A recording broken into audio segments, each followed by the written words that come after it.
Hey girl, I was calling you because I know that you're in a season of trying to reinvent yourself and becoming the best version of yourself. And I was really just thinking about how I completely identity switched and reinvented myself. And I wanted to give you some tips on how I did it. I just feel like if I can do it, then anybody can do it because you know my story. I literally used to whiten teeth. I used to bartend. I was a server. And then I worked for my family's company. I worked in construction. And I was like, you know what?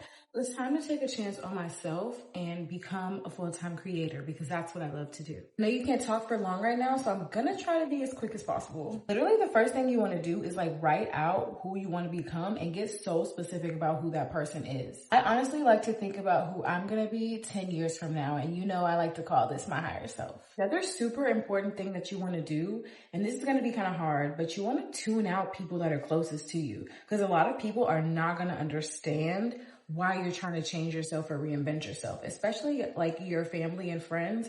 They don't always get it. You really just need to tune those people out and focus on the you that you're trying to become. And girl, when you're doing this, you have to go balls to the wall. Like I'm talking, do not settle for some watered down version of your dreams. Honestly, sis, some of the best advice I can give you for reinventing yourself is just to throw your whole life away. Like throw the old you away in the trash, in the garbage. No more. Doesn't exist. Because what you don't need to be doing is focusing on who you used to be. And oh my gosh, girl, I done told you about them friends. Please stop hanging around people that are only going to see you for who you used to be. They're literally going to hold you back. Honestly, sis, you need to strengthen your relationship with God because when you know who God wants you to be, it's so much easier for you to become the person that you want because you'll be in alignment with what He wants for you. Honestly, there's so much more we could talk about, but I know you have to go, so I'm not going to hold you up. Okay, go ahead and get back to what you were doing. I love you. I'll talk to you later, okay? A lot of people always ask me, girl, I want to level up. What do I need to do to level up? Girl, put me on. Y'all don't be ready to do this, and that's why you don't be leveling up. Okay? It's that simple. One thing you're going to have to do, which is inevitable, is changing your surroundings. Cutting off these girls that you've been friends with for 10 years. You don't believe me? Girl, let me tell you. I had this one girl I used to be friends with. She would always tell me how she wanted to be a singer. She wanted to sing. She was at church. She would always sing, right?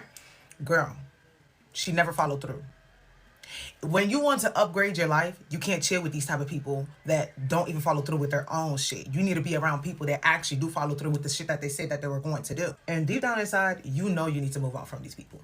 Deep down inside, you know wherever you want to go, they're not in the picture. It's like you listen to them and you're just realizing like, oh shit, like I'm outgrowing that person. Like, yeah, we don't have the same mindset. It's not giving. Now, let me give you a few steps on what you should do when you're in that situation because it's not easy, to be honest. The first thing that I would suggest you do is to stop engaging. Like, don't engage. When they come to you for the 300th time telling you, yeah, this year is going to be my year. I'm going to start making music. Like, I'm being for real. And we're already approaching 2026.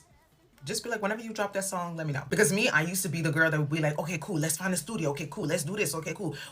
I used to be so engaged with what they wanted to do that I almost forgot what I wanted to do. And we don't want to get there. The minute you start feeling like you're paying attention to what your friends are doing more than you're paying attention to what you're doing or what you're supposed to be doing, that's your sign to check out. Number 2, stop speaking on your shit and wanting to include everyone in what you're doing. I had another friend that would always come to me and tell me, oh my gosh, I hate my job. I want to make more money. I'm not making a lot of money. And I would constantly tell her, girl, you need to start digital products. You need to start digital marketing. You need to start selling digital products. Girl, what you need to realize is just because God gave you that craft and God gave you that skill doesn't mean that you now need to tell everybody your skill and your gift. If it's meant for you to do, don't include nobody until you're set in stone. And that goes hand in hand into the next thing, which is stop engaging when your friends are complaining. I understand everyone complains like, oh my gosh, I don't have a lot of money. I want to do better. But if they're constantly doing it and they're not doing anything to better themselves, then they're just gonna stay stagnant. And mind you, I used to be on the phone with my friend for hours and hours and hours and hours trying to figure out what she wanted to do and just her complaining. It would go so far to the point where I would stop doing what I was doing, like editing my videos, learning my digital products or digital marketing, to be on the phone with her, that I was literally neglecting myself for her. And yes, people could say that's what friends do. I totally agree. However, not at the expense of yourself. And lastly, just tell them and be honest. Literally. Understand, it is very hard having to tell your friends that you feel like you're outgrowing them, but you're gonna have to do it. Like my former friends could tell immediately that something was off. Like the energy was just different because I would just not engage. It's not like back then when she would call my phone and like complain about her issues and I would be like, oh my gosh, okay, cool. So let's do 1, 2, 3 and give her all of the advice in the world. It was just more like, okay, that's crazy. Oh, like, whenever you like stop being friends with that girl, like let me know. And I'm not saying it's gonna be easy. In reality, it's gonna be like a relationship. You're probably gonna be like, yeah, maybe I could just be friends with her. Give yourself all of the excuses and be like, maybe it's because of that, maybe it's because of this. But you're gonna get to that point where you start to feel tired. You're going to exhaust yourself trying to be on the phone with someone every single day, talking about the same thing every single week. Coming from someone that just had to do this earlier this year, look at me. I have not had a friend call me about a nigga and about some bum ass niggas that she's fucking with and dealing with in months. And it feels good. It feels good that all of my friends now, when they say they're gonna do something, they actually do it. It feels good, and I want you to try it. I want you to see how far you not being attached to these people can get you. Yes, it was hard. Yes, I cried, but with God, you're gonna get over it. So yeah. 5 ways to level up your life without spending a dime. 1. Romanticize your routines. Make that morning coffee and morning matcha feel like a ritual. Spray your good perfume on before you go to bed. Put on that nice PJ set. Light your good candles. Put that poppy in a wine glass. Life feels better when there is intention in the mundane things. 2, clean up your space. Clutter clouds clarity, okay? Your room, your car, your desk. Creating order costs nothing but changes everything. 3, speak kindly to yourself. No more I'm behind or I'm broke or I look tired. Your words create your world, okay? Speak kindly in yourself. Speak power over yourself. Make them soft, make them powerful. 4, put the phone down. Go for a walk without your phone. Go through your morning without your phone. Sometimes you just need moments and movement and fresh air and time to sit with your thoughts and to process. I think we're so overly inundated with information and access and thoughts and opinions that one, it clouds your own authenticity and it creates a lot of chaos and unnecessary stuff in your own life that you just don't need. Sometimes it really do be those phones. Put your phone down, touch grass, unplug. 5, say no more often to things, to people, to places, anything that is draining you. Protect your peace and start saying no, okay? You cannot serve yourself or level up your life if you are burnt out or overextending yourself. Sometimes you don't need more money. You just need more mindfulness. If you ever feel like your lifestyle is not obtainable, I'm telling you right now it is. All you need to do is go to a wealthy area and sit down by yourself at the happy hour and listen to the conversations that are being had. I just went to the Four Seasons JG Sky High here in Philadelphia, and I literally witnessed 3 multimillionaire men talk about one of their Italy vacations. They're going for 2 weeks with 10 people, flying private, and the man is giving his children a $15,000 to $20,000 allowance to go shopping per child, not in totality, per child. And he has 4 kids. That's literally 80 grand. That's more than most people's basic salary in America. So if you ever feel like your lifestyle is not obtainable, just go listen. Okay? It's going to motivate you. It's going to put you in a position to go even harder. And it's going to let you know that it's attainable. It can happen. If you want to become a new version of yourself, you need to completely kill off the old version of yourself. And these are the 5 things that I think that you should do if you want that to happen. You need to learn the power of silence. Do not underestimate the amount of people that don't want to see you do well. That person that gossips about everyone with you, gossips about you with everyone. So you need to start having healthy boundaries. Don't reveal more than you have to anyone, not even the people that you think are close to you. You need to start moving like very quietly.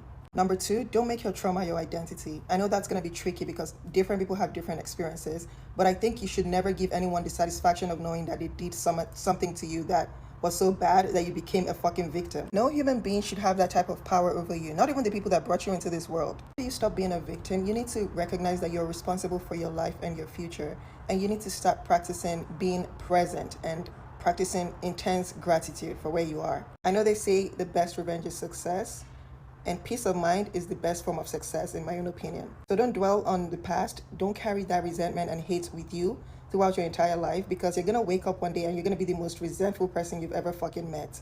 So just let it go and don't carry that resentment with you. And if you currently live in an abusive home, start saving money and get the fuck up out of there. Number 3, I suggest everyone goes through a period of isolation where you completely, I wouldn't say cut off everyone, but go no contact or low contact for about 6 months to a year. During this time of isolation, you're going to learn a lot about yourself, the good, the bad, and the ugly. And I advise you to start loving every single part of yourself. every single part of it. Number 4, don't seek love outside of yourself. No one will ever love you as much as you love yourself, and not even the people that brought you into this world. When you start loving yourself, you start respecting yourself, and that newfound self-respect is going to make it very impossible for people to cross your boundaries. So yeah, everything you're searching for is already inside of yourself. The acceptance, the validation, the approval, it's all in here. And lastly, you need to forgive yourself for your past mistakes. Instead of beating yourself up, just tell yourself, you live and you learn. You didn't know better when you did that thing that wasn't so smart. But now that you know better, you're not going to do it again. You have to remember that you're a human being experiencing life for the very first time. So don't carry all that past mistake up here and in here, because it's going to get very heavy. It'll be easier for you to forgive yourself once you realize that life is just trial and error. So go easy on yourself, and good luck. If you want to change your life, then you have to change your identity. Think of it this way. Your current identity and the way you are now has got you to where you currently are. But if you want to experience something new, then that version of you is going to have to change. And if you want to change your identity, then the first thing that needs to change is your mindset. So imagine a version of you that already has what you want, the version of you that's already reached your goal. And then imagine, what would they be doing? What would they not be doing? What beliefs would they have about themselves? And you're going to use that as the blueprint for what beliefs you need to adopt and what actions you're going to take. Once you take on the mindset of the person you want to become, things are going to start changing. Because remember, if you want to change, then you must first believe before you can become. One of the most elevated things that I've ever done is stop entertaining chaos. I don't argue online. I don't explain myself to people who've already made up their minds. I don't go where I feel drained, and I don't stay where I'm not growing. Protecting your peace is the new luxury. If the energy feels off, I step back. If it's not aligned with my growth, my values, or what I want my future life to look like, I let it go. You don't need to prove your softness, your worth, or your presence to anyone. That's what real feminine elevation is about. Quiet confidence, intentional boundaries, and emotional regulation. That is the vibe.